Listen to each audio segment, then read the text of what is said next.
All right, here we go. Hey everyone, this is PJ and a colleague, Tara Gay. We have been talking about white supremacy and white privilege. And we have been working on white supremacy and white privilege for, I counted, 25 years.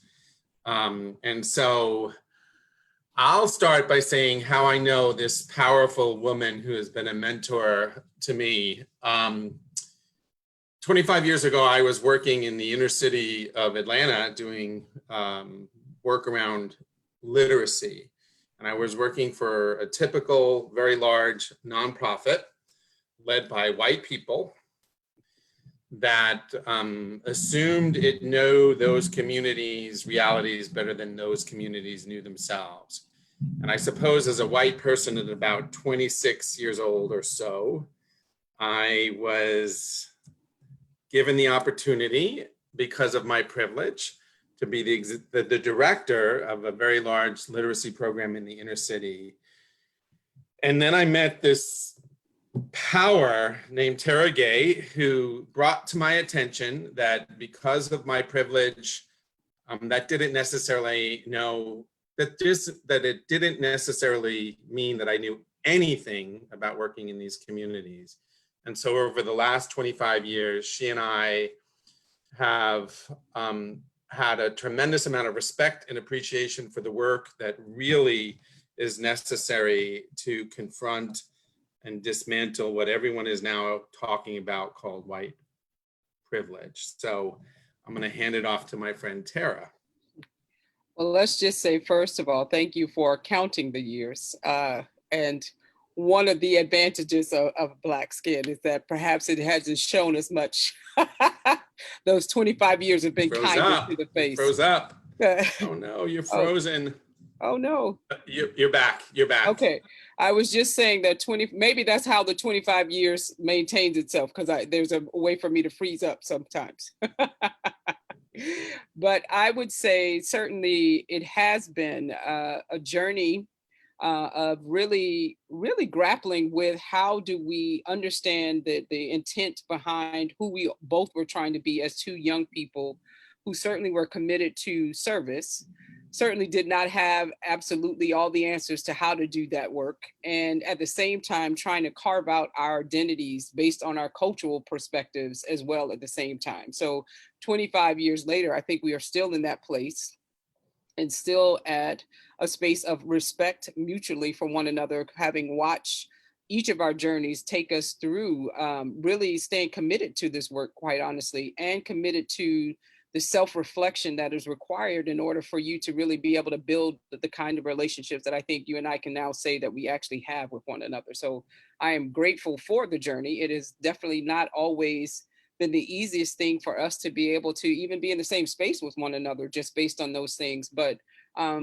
I think we certainly can in any way exemplify how people can do it, that it will not be without pain. It will not be without stretch. It will not be without there being, some spaces that you just absolutely have to return to because you're not at a space to be able to, or a place of being able to hear the other person at that moment. And so I do think this is a great time to be having this conversation, although I certainly would hope that we would have been further along in this discourse around race and white supremacy than we find ourselves right now as a nation.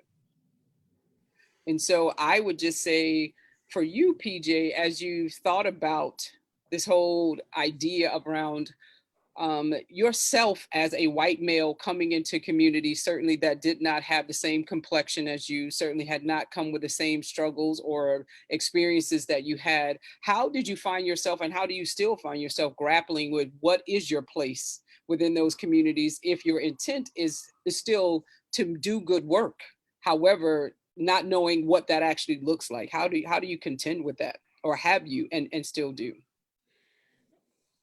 I remember we sat, it was in a lake house at Lake Burton, and yes, you reminded me that the work was not for me about engaging or, in a sense, serving on behalf of Black children, but reminding me that the white people with whom I was responsible and who were coming into this work, that they were either going to be a liability or that they were going to grow into true allies, and that I was my first project. Mm-hmm. And in other words, that I had to kind of look into my own complicity, my Mm-hmm. own reflexes, my own privilege. I think over the last 25 years, I have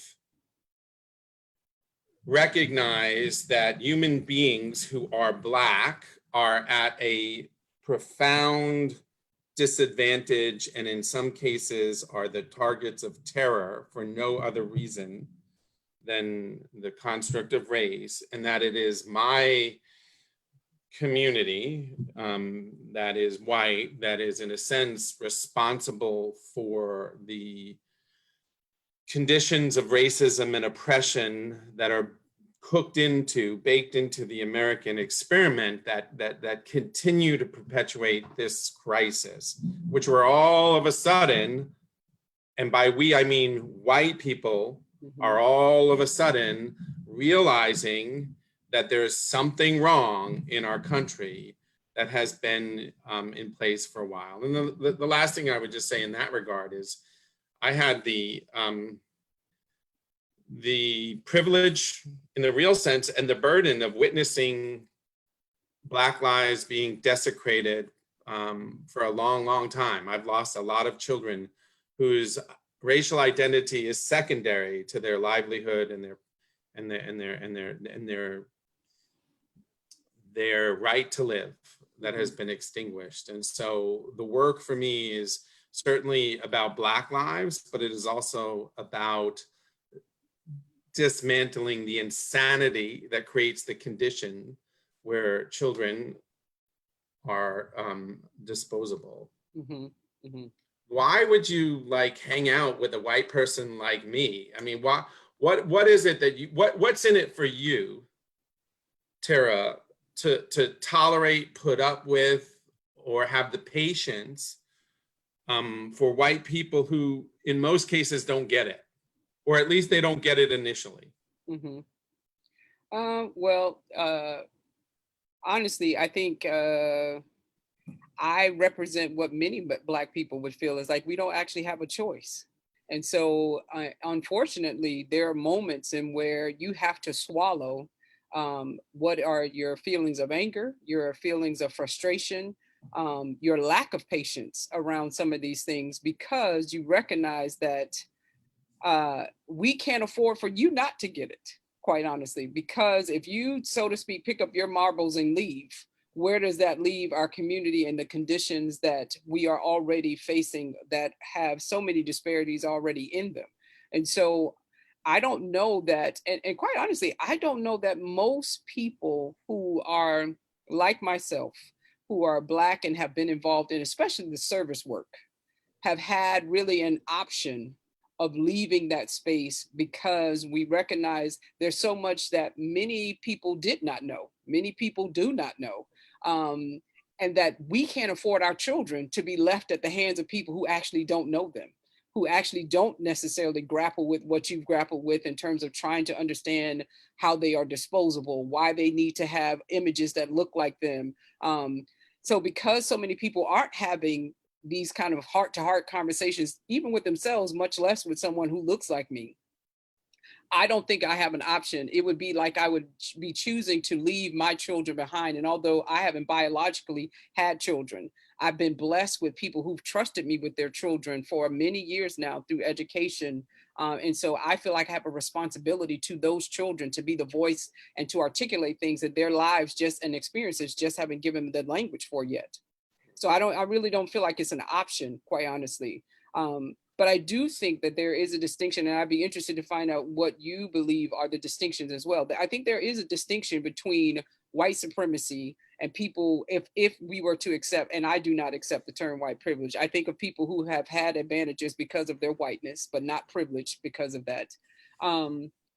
But what are your distinctions for you? Because I know as a Black woman, white supremacy represents another level of terrorism that doesn't necessarily come with the complacency of people who actually enjoy white advantage. So they're not necessarily going to be the ones who would not see my humanity and be ready to have me be dead or kill me because of my color. However, they also don't do enough to stop the person who does terrorize me. So that's where I see them being complicit. I also see them fully embracing, like when you say you were 26 and a director of this program, they accept these roles knowing they full well they're not qualified for those positions. And instead of saying, I know of at least 4 other people who are Black or brown or whatever, who are more qualified than me that I could learn from, they still take those roles, fill the positions below them with people who are more qualified, usurp the intellect that comes from them, and then demonstrated or have it be relayed as if it is their intellectual kind of work, and it's not. And so that to me would be, where do you see yourself, like in terms of being able to distinct, or do you make a distinction between white supremacy, what those who benefit from whiteness or the advantages of being white in a society, and how have you grappled with that? Sure. That's very frustrating for me, I'll tell you quite honestly, because I know we all can look through our Yeah. kind of Rolodex of friends. And again, this isn't to say that people couldn't acquire those skills, but that they graciously accept these roles and these responsibilities for people that they're not prepared for, to me is just absolutely negligent. And I don't see how they have not made that distinction. I think it has taken me 30 years to understand that racism in this country is the defining paradigm, and that if you don't understand how racism works, everything for a white person you thought you were taught will confuse you. Mm. And so as a young person graduating from Emory in 1990, you were graduated from Emory in what, 92? 94. Oh, I'm sorry. I'm not supposed to infer how old you are. That's all right. Is that, and I think this is true now, is that, and I think this is the normative paradigm, is that white people who are, quote, progressive or liberal are in a sense conditioned to think white supremacy is that spooky white man, that man in a sheet that is burning a cross, and that is conspicuously evil. That we have nothing to do with, that we had nothing to do with slavery, that our parents didn't own slaves, and that my parents taught me to love everyone. Cooked into white privilege is this sense that it just is what is objectively true, that the entitlement is deserved, that it is normative for everyone, that because I went to this school and studied, it's not that I'm special, but that I deserve to get jobs. And then once we realize that there's something a little bit wrong with that model, we actually have to default back to our privilege to communities to reaffirm that. And so it's a closed system. And so our normative communities reinforce that, oh, that person, PJ, she didn't go to Emory, or, PJ, Tara's just angry, right? Why is she so angry? You're so more rational about measuring the kids and their success. And so there is a subliminal pathology of white privilege that, in a sense, gives me the psychological justification to, in a sense, incentivize me to stay in my bubble, to not disrupt the myth. And so I think what we're realizing now is that it's not only the white supremacist evil people over there that are the problem. It's that we who are liberal and thought we were progressive continue to benefit at the expense of other people. The person who's the director of the nonprofit that you and I worked for 25 years ago is a young white man, about 30 years old. And so, you know, the past is not even the past. It continues to this day. What do you see as the role of white privilege in the work that you're doing in community? That what I heard you say is that we don't even have a choice. And so how do you choose to navigate white privilege in the work that you're doing? Well, again, I don't see it as privilege. And I think maybe it is helpful for other people to understand why I keep saying that, because I do recognize certainly there were communities that we did go into that were, yes, predominantly Black people, but there were some poor white people who lived in those communities as well. And they would probably tell you that they didn't experience privilege, because I think sometimes the false narrative around privilege is that it comes along with some level of economic advantage as well, and or a family advantage that is not one that is void of perhaps people who are drug addicts or people who may be abusive to their children.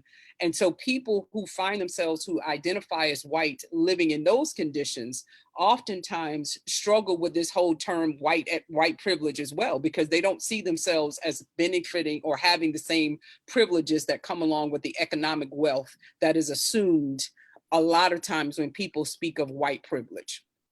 And so for me, I talk about, again, the advantages of being white.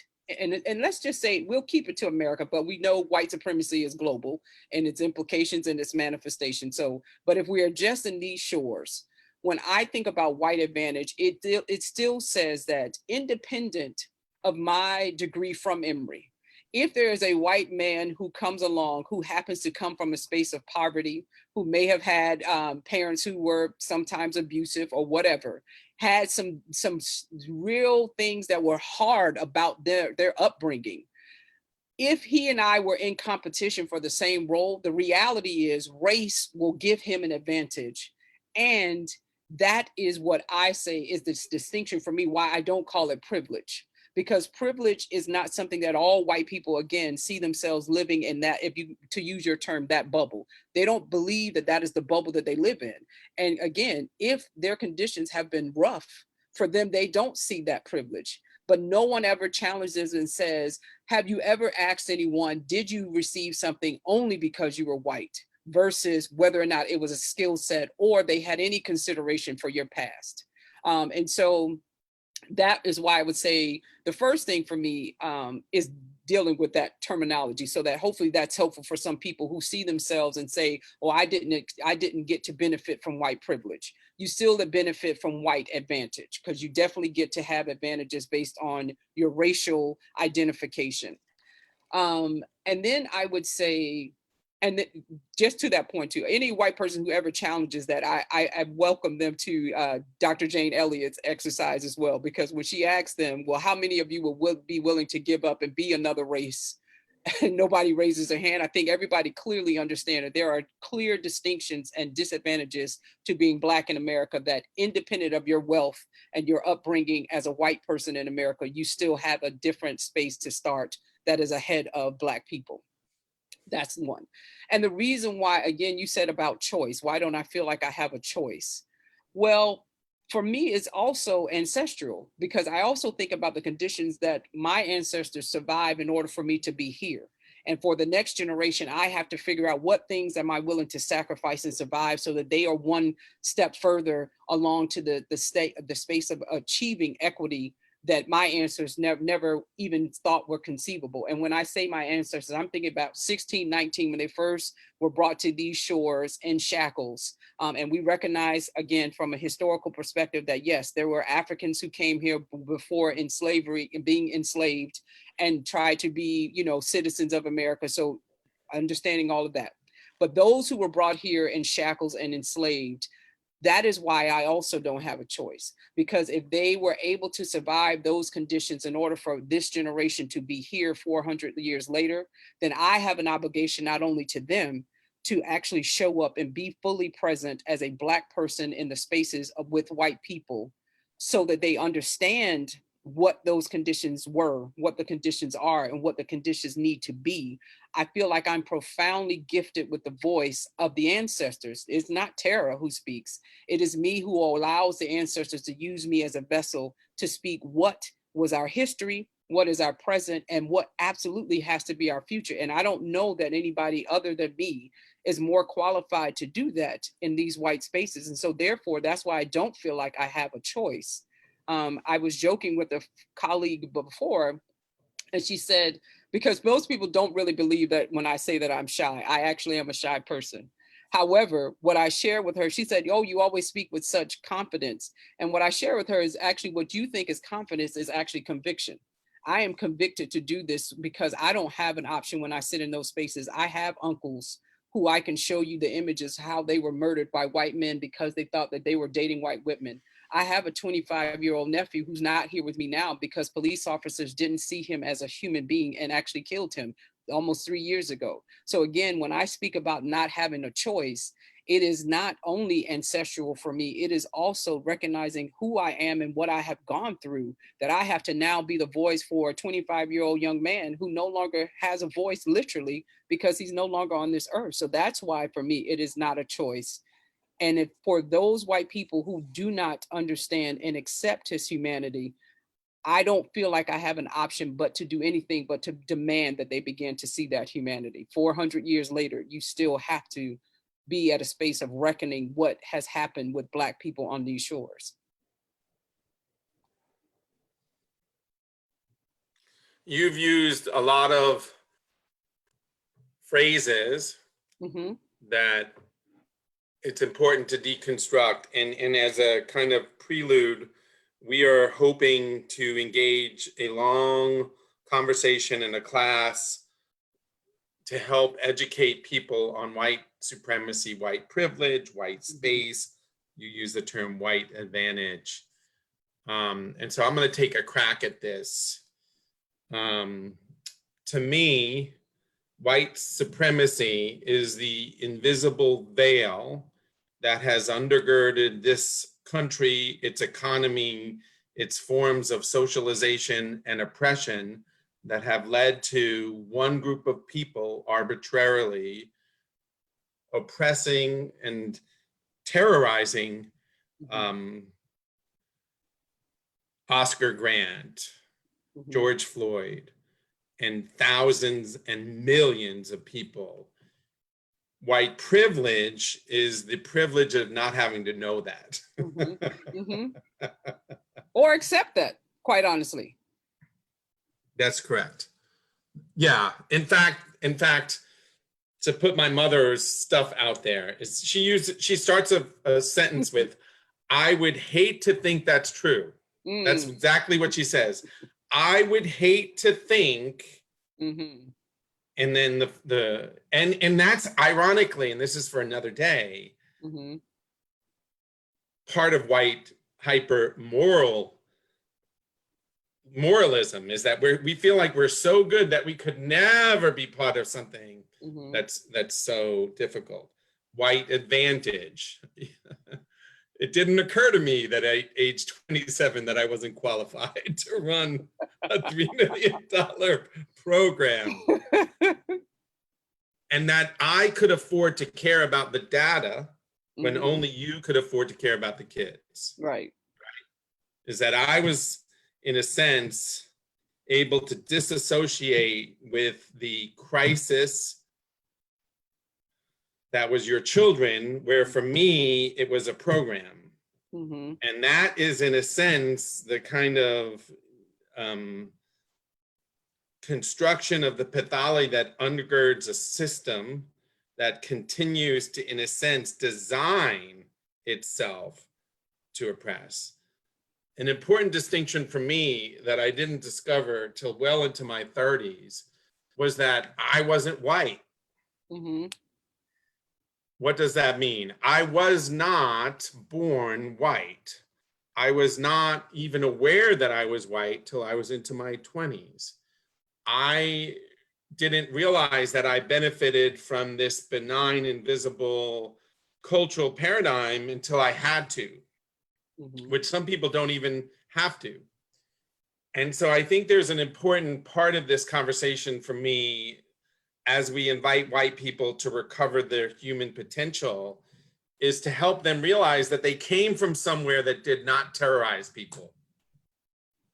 Is that America is in essentially really the expert in terror that has been designed and configured in a way that is almost perfect, but that it is not our birthright. So in my case, and I posted about this, my grandfather was on the beaches of Normandy as a person who was Italian, who Mhm. could not carry a gun because Italians were disposable.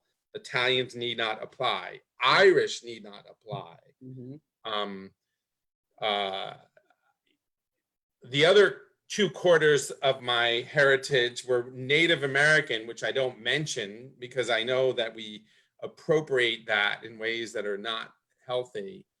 But the point for me is that we swallowed the Kool-Aid.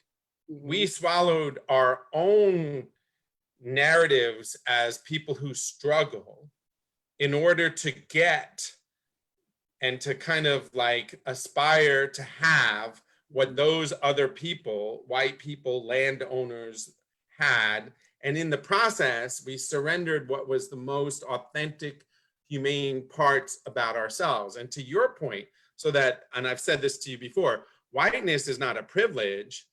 It is a diabolical disease that submerges my daughter's possibility of being fully human. Mhm. That if they take for granted everything that they have, they will not reach their fullest potential as human beings. Mhm. And I refuse to allow that. And so I think that part of this conversation is inviting white people to recognize that they have been, in a sense, diminished, and in a sense that they are shame, that their shame and guilt and responsibility is something that if they look at, it doesn't have to paralyze them, that Mhm. they have choices.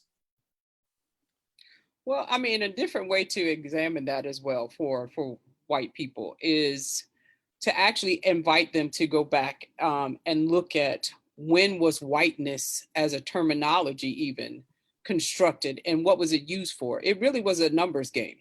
It was the need to be able to establish for these again these shores. And again, I would say probably there are people who may be tuning in who are from the continent of Africa who would disagree whether or not America has any is number one in mastering white supremacy and being brutalized by it. But I would definitely say if people were to move to the space where they are identifying from their cultural perspective versus this idea or this notion of being a part of a group that is known as whites, I think then you may have a way that people do not have to.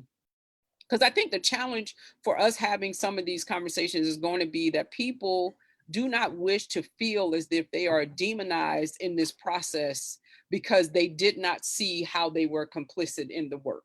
It is almost as if you are punishing a child for an action that they didn't realize they were actually doing it. Like when children first develop language and they are responding to you to a question. Now, in your mind, the way that they responded may come off as if it's sassy, but their mind really has not really conceptualized that the tone in which I've used perhaps gives you a different interpretation of what I'm trying to say. So there are some times that they honestly just didn't realize what they were doing.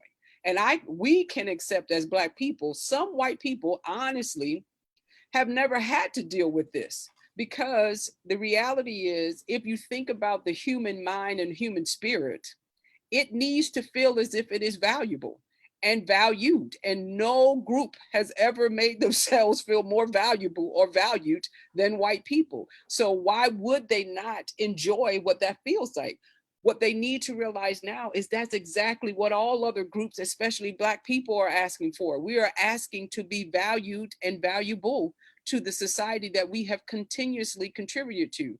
That you have to be able to ask yourself in 2020, after a people have been on your shores for 400 years, that we are still patting ourselves on the back when we identify one of them as the first in a position.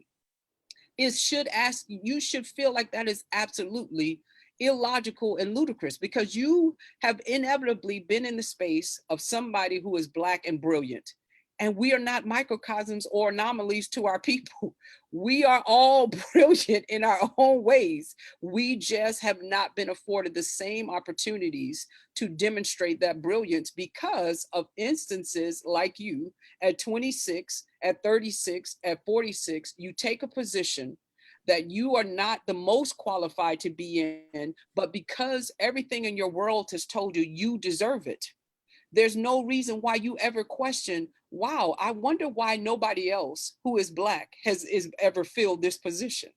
So we have to move people from that space of being naive about what white advantage has actually giving them, and actually getting to the space of asking the questions that have to be asked. But what do I do now that I realize perhaps what I have was not based on what I earned? It was based on what was given to me because someone looked at me and decided, because of what my skin color was, I was valuable and I would be valued in this society. Those are the questions that whites have to ask themselves. And again, we're not asking you to do it at the cost of culture, because there are things that being Italian comes with from a cultural dynamic that should probably be celebrated for you all. I don't know what those things are because it's not my culture, but it's the same thing. Coffee, So it's those same type of espresso. things that, if people moved into that space and stopped seeking to just be in the group of whites, but actually wanted to migrate and look back at the historical context of the cultures that they came from, and then understanding what the impact of those cultures were. What did it feel like when you were the person that could not apply? Because if you understand it and have the historical context of what it was for your ancestors, then surely you should have now an understanding and a way to conceptualize, what must I do differently than my ancestors to ensure that people who are not Italian and also who aren't white actually feel valued and valuable in this society. And I make space for that to be possible. I actually question, when the person in the HR says that I have the job, I should ask the question, were there any other candidates who were more qualified than me that did not look like me? Because if we're not willing to ask that question, then you still are going to stay in the space of being complicit and no longer being able to say you are naive. You are now consciously demonstrating and actually taking advantage of your white advantage versus someone who's trying to undo racism and be anti-racist. Because anti-racist means I must constantly be asking questions. How did I get here? Why am I here? What must I do differently for other people to be in the same space that I have cultivated for myself and for my children? And so that's the part that I think we are going to have to, and why conversations like this become important, because we then have to deal with things like language. So you hear things that, codify racist behaviors like microaggression. Well, there's nothing micro about that. They have macro impact on people who are impacted by it. People who say it's implicit bias and they are unconscious. Well, no, you're conscious of your bias. You may not be conscious as to why you've accepted the reasons why you are biased, but you are conscious of it, because if you were not, then you would be biased against all people. If you and I were in Starbucks, those two Black men who were in Starbucks, you would have had the same situation happen if it was just unconscious bias. It's not unconscious. We are consciously doing things, and we give ourselves these terms that make it acceptable and more palatable for us to deal with our own racism and why we're not undoing it. And we have to do that. We have to be honest. We have to shift our language. We have to shift how we are viewing ourselves and how we view other people. Yes. So my question to you then, PJ, is how you talked about your daughters. How do you do that in a real sense? How do you begin to do that with your children, so that your children understand that, yes, in their world with you, they are truly loved and safe and valued and valuable to you and your family? But how do you then make sure that they know how to cultivate that same space for children who don't look like them? Hmm. as I've become conscious, or to popularly say woke, I realize that the And can I dominant. just say, I'm sorry, as a language arts teacher, I hate that term because that's not grammatically correct, but go ahead. You are either awake or awakened, but go ahead. Go ahead. Busted. Um, as a parent that lives in a privileged world, our responsibility is to raise children, give them all of the opportunities and benefits that they could have, Mhm, protect them, keep them safe, and make sure that they can be the best me that they can be. That's a setup. And what I mean by that is, if I consider that if I'm a boy who is by the chance of birth born into this world Black, and by the mhm, second grade, I am at a deficit for reasons we can discuss at another time, that I don't even have half of the opportunities that my daughters would have. mhm, And so the most radical thing a white person who's a parent can do is send their children to public school. The most radical thing that a white person can do with their children is, before they're even 4, begin to be um, intentional about having conversations with them about difference, access, privilege, so that they can already have the reservoir of intelligence that they're going to need to fight their domestication and then pulling back into the dominant culture. And so, for example, my daughters were 4. We were driving in a car. I said, "Hey, we're gonna hang out with Sarat." And my, and then my daughters asked me, "Is he Black?" And I mhm, said, "Yeah, he's Black." He said, "But Daddy, he looks brown." mhm, And so I had an opportunity in that space to begin to kind of unravel the pathology and the way in which they would have been taught to separate themselves from, and to kind of, in a sense, entitle themselves to this kind of racial hierarchy, so to speak. As a father who's raising children who will be white without choice or an opportunity to be anything else, my work is to put them in proximity to reality. I met you by accident. I came into the Black space because we used white space, mhm, because I disrupted, or in a sense, even broke through. It's almost like the Matrix. It's like Neo waking up, mhm, is that this shit's not fucking real. mhm, And that we actually have to be pulled out of it. I am criticized by my ex-partner, by my family, by a lot of people for having exposed my daughters to abject poverty at an early age, mhm, because I'm supposed to protect them. mhm, And what I remind those people all the time is, who's protecting Johnny? Who's protecting this other young person from the ravages of oppression and poverty? mhm, And aren't my daughters better off if I'm helping to co-create a world for them where that they're already aware, ready, and have lived experience of knowing, or at least having proximity to the lived experience of struggle? And so the myth of white privilege is that we want our children to have everything, while having everything is the cost of other people having nothing. mhm, And so my goal is, I have no intention of sending my children to private school. Is that negligent on my part? No, it's intentional. mhm, I absolutely would prefer my children to go to Georgia State, get their ass kicked than go to Emory and be shrouded in a veil of privilege. Mhm. And so I think that we are on the cusp of a new moment in human history. I think we're on the other side of white supremacy. It's done. Stick a Well, fork in it. yeah, well, here's where I would say, and it may not be what you mean by, and again, this is why to me language is important and powerful, because most white people exist in proximity to Blackness. That is why you see our culture in commercials, you see our culture appropriated in movies, because they're existing in proximity, but they're not necessarily respecting the humanity that goes along with that proximity.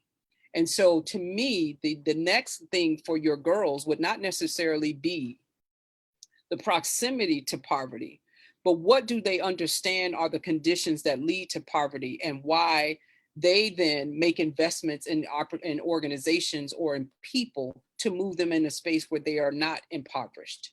And I'm not saying that you won't do that. I'm simply saying, again, for those people who may be listening or watching, to understand how our language is powerful, because again, diversity and inclusion is how most white people solve the issue of proximity to Black people.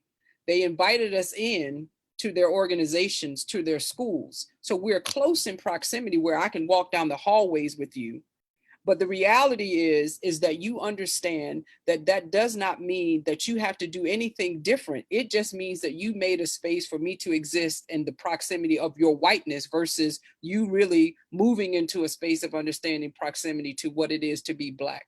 Because for us, proximity doesn't really mean anything, because we have been off the proximity of our original shores for so long that you being close to us doesn't solve the issue of racism and white supremacy. For in fact, we have been raped by people who certainly moved from proximity to actually insemination. So that did not solve the issue of white supremacy for us as a people. It is not until white people really embrace and fully understand and have to grapple with the lack of humanity that is often You offered to. broke up for a second. Oh, You're okay. coming back. I know All you right. are. Am I back? You are. Okay.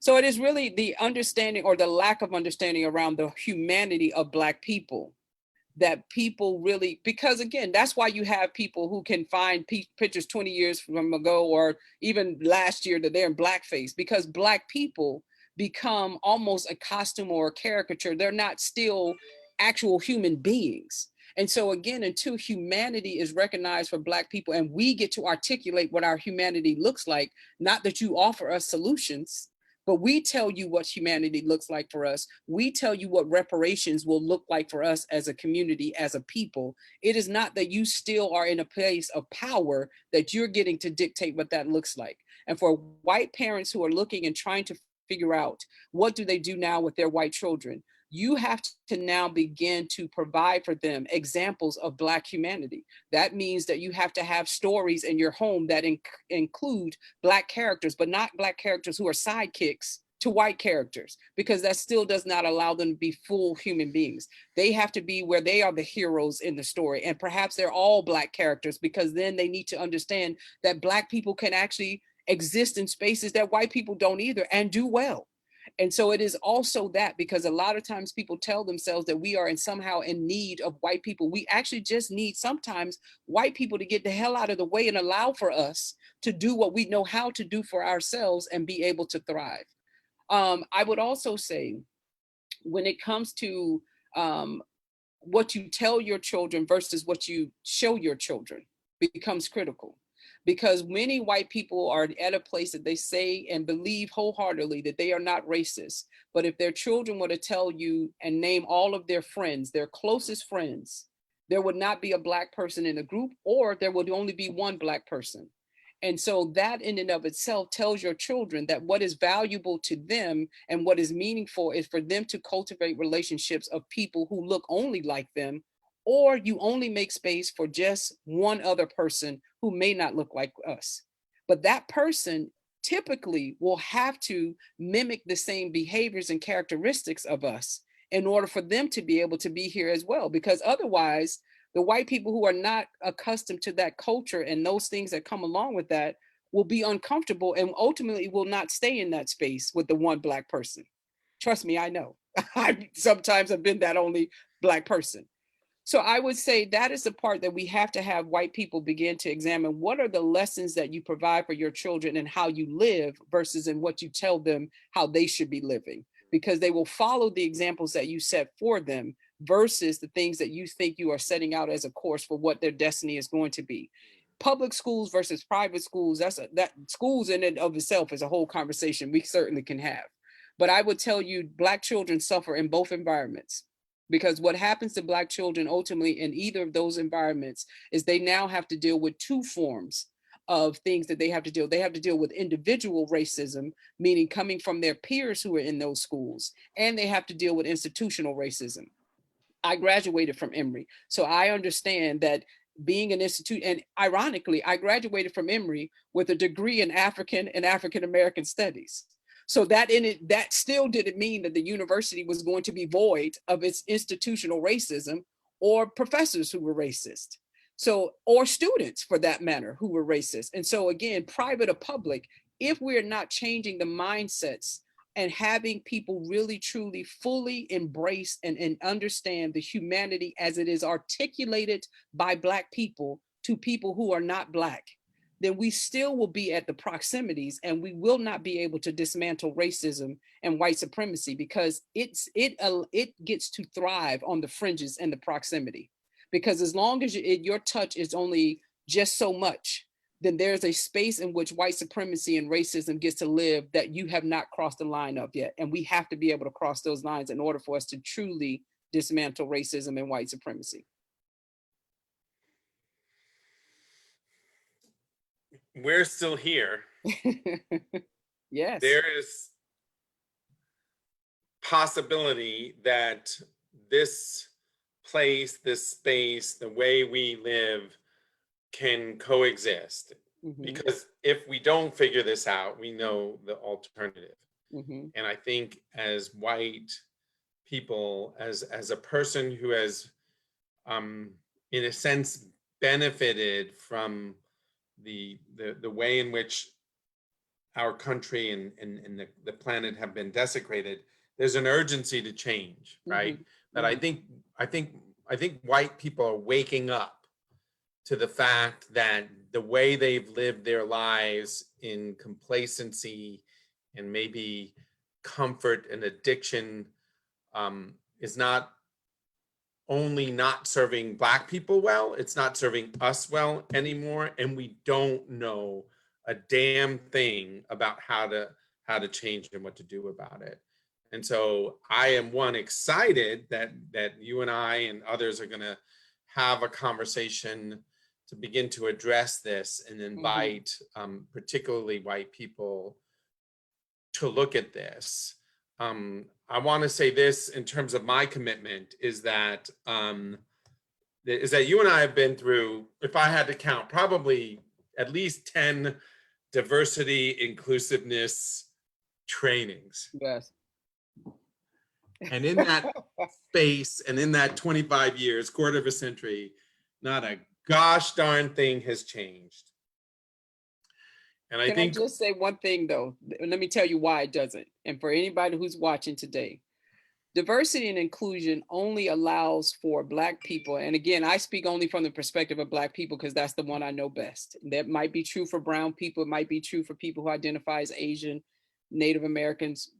But for this Black woman, diversity and inclusion only allowed me to be inside your organizations or your school to experience your racism close at hand and not assume that it existed, but to know for sure that it did. So diversity and inclusion, let me be clear for most people, it is not the be all end all of what you should have ever been striving for.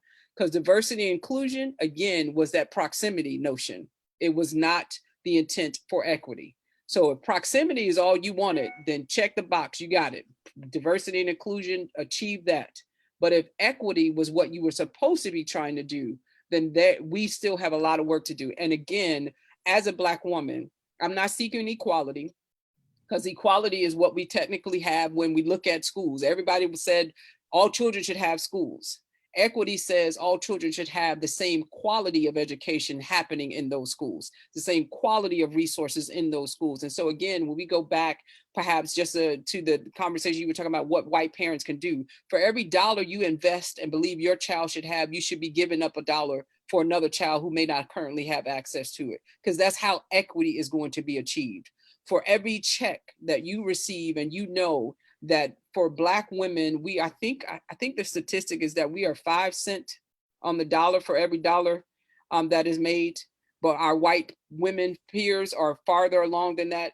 If you consider yourself an ally, that doesn't mean that you're an ally if you allow yourself to still sit in a space where you know somehow you are getting more for less work or for equal work than someone else who's doing the same thing. So those are the kinds of things I'm saying. Like, so yes, 25 years, because diversity and inclusion, it did accomplish what it said it was going to do. It was supposed to just bring people who may look different together and include them in common spaces. But what it was not intended to do was to achieve equity.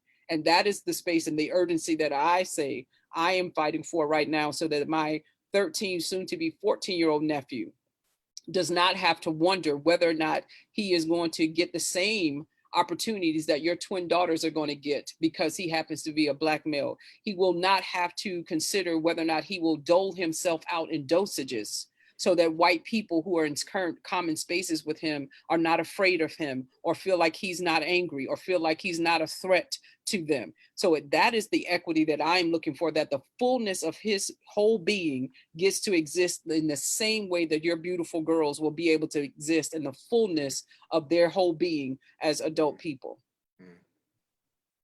Yeah. Here's for me the crux of this. Mm-hmm.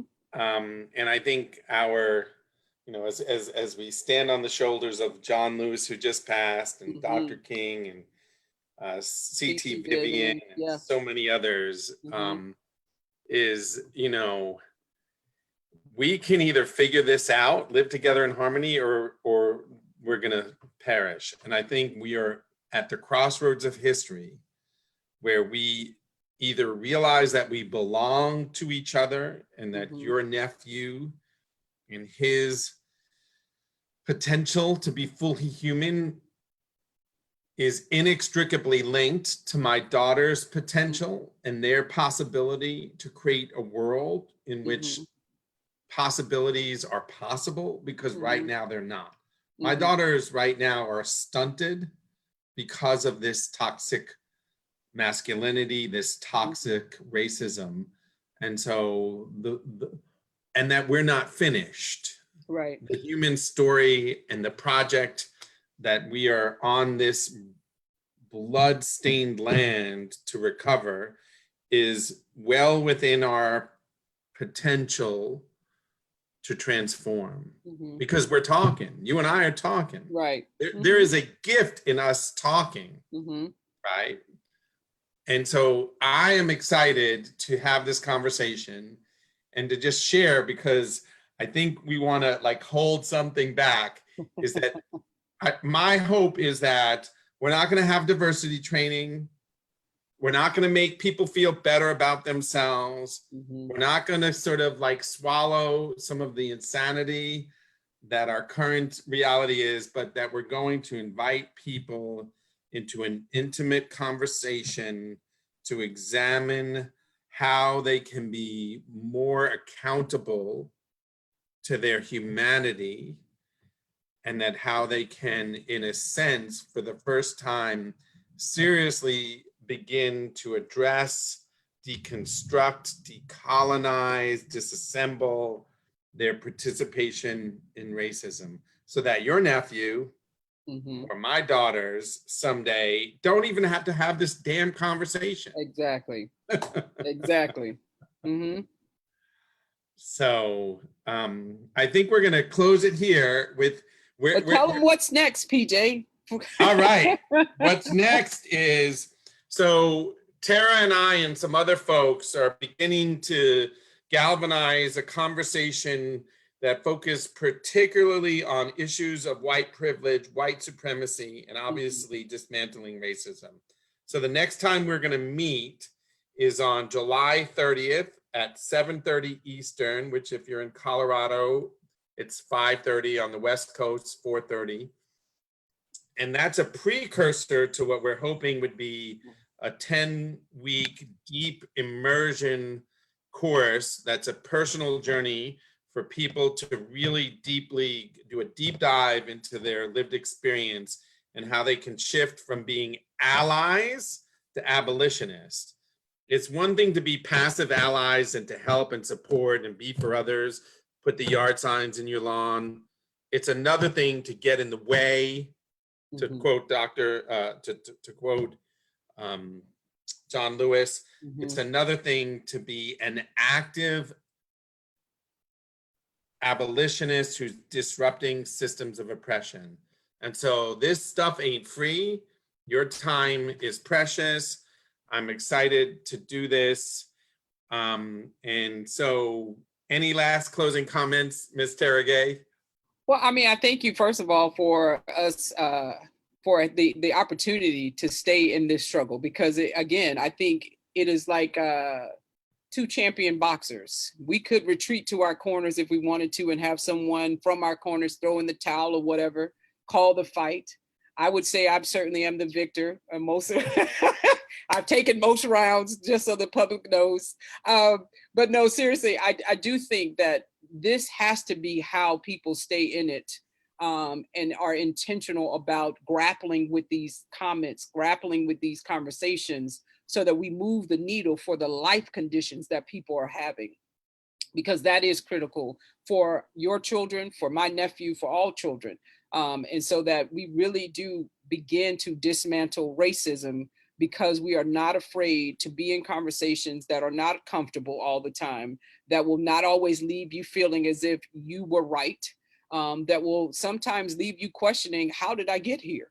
But the reality is we have to move beyond where we currently are if these conditions are going to change for the next generation, and even for this current generation, because it's still time. I still think I have a lot of life left, to be able to realize some of these things around equity for myself. It is not just a dream deferred that I'm trying to have. I am trying to live out what has been the promise of America to these people who are here and on these shores, that that we are called citizens. And so I want the full body of rights that come to me as being a citizen of this country, for sure, to be realized. And I'm not looking for them to be 30 years down the line. Like, I do think that there are some things that we can do now, we must do now, for equity become more realized for all people, but especially for Black people. Ashe, namaste, amen. All right, y'all. So we'll see you back July 30th. If Hey, you PJ, watch can I this ask- and you... Can I ask one thing of people who may be watching now? If they are interested in us continuing these conversations, if they would be interested if we are offering like a course on this, if they would just let us know, because that will be helpful for us to know that this is actually meaningful and impactful for people, and that we definitely want to continue. Like, you and I are going to continue regardless, but we definitely would love to know if there are other people out there who would like to be on this journey with us, joining in these conversations and being actively a part of the conversation. So if there are things that came up for you this evening based on our conversation that people have questions, I invite them to put them in the chat box. And if we come back on the 30th at 7:30, maybe we'll get a chance to jump into and provide some answers to their questions. But I definitely, just for myself, would love to know if there are other people who would be interested in us continuing these type of conversations, and if we were offering a course for them to participate in that is similar to what we've been experiencing tonight, would they be interested in doing that? And I would just love to see the comments of people who have found this conversation to be helpful. Amen. One thing I would add is there is a certain amount of paralyzation. What I'm experiencing is white folks not knowing what to do, and that there's all of this chatter on social media. One thing you can do is, if you appreciated this conversation, is one, repost it and then Mhm. send it to somebody you know needs to hear it, and tell them to sort of say, hey, grandma, I know that you've been asking me questions about what's happening with all of those riots downtown. Mhm. Why don't you listen to this little talk? And so the project for white people who are empathetic to this crisis is to get their people in play, Mhm. right?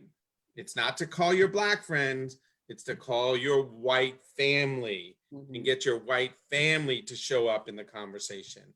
So if you've watched this, you've liked this, you're at least curious about this, is do us a favor and push this into the stream of consciousness and network within your community. So I'll see you in 9 days. Yes. And if people are interested just in what I'm doing, I actually will be hosting a race roundtable for families who on how they have these conversations with their children on the 20 on tomorrow. Actually, tomorrow's the 22nd. So if they are interested, I will share with you the website. They can register. It's free to join the conversation. And we are just trying to work with myself and a couple other colleagues. And we put together a guide that families can use that gives them activities and things to actually do. I am a former teacher, so I understand how to take things nuts and bolts. Because I think, to your point, though, I think that's where a lot of people are. There are a plethora of resources that are out there. I don't know that people who've never had to really deal with this know how to use those resources. And so that is what I hope to be offering families who are interested in doing this work as well. Because again, as we talk so much about your daughters and my nephew, our children definitely need for us to be figuring out how do we help them with this process as well. So if people want to join, it's just raceroundtable.com and you can register for free. And again, we look forward to being able to have this conversation 9 days from now. Awesome. All right. Thanks. We hope to see you all. See you next week. More to come. All right. Have a great one, PJ. All right. You too, Tara. All right. Bye.